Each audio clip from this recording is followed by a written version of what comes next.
Hyundai Solaris.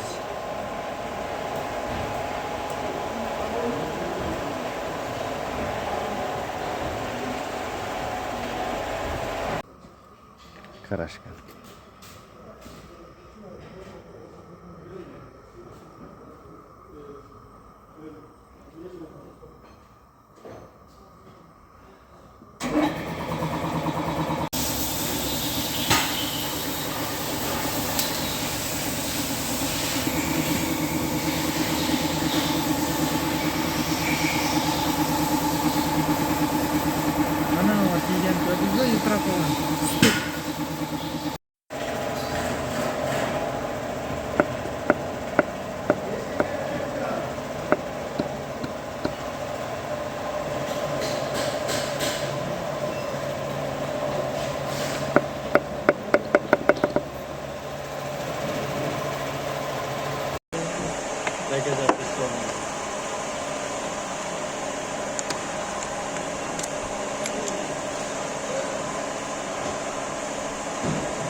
Ладыш.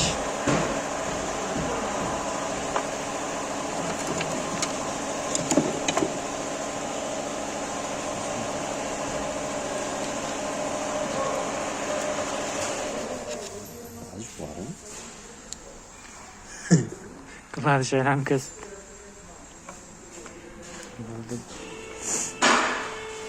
Yolda kursan. Josh koptu da bir an geldi. Dostum ne yaparsın? Otur çık. Bir an Josh koptu.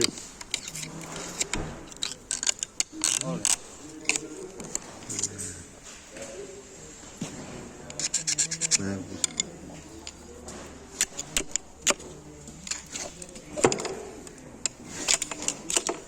Evet ya kolay.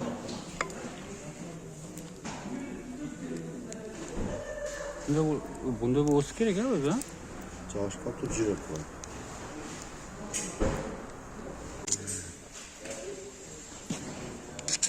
Ne bu?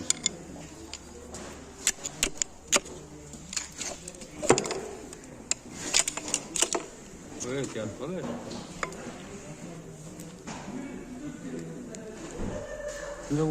Bunda bu olsa gerek ya böyle. Josh koptu cürek var.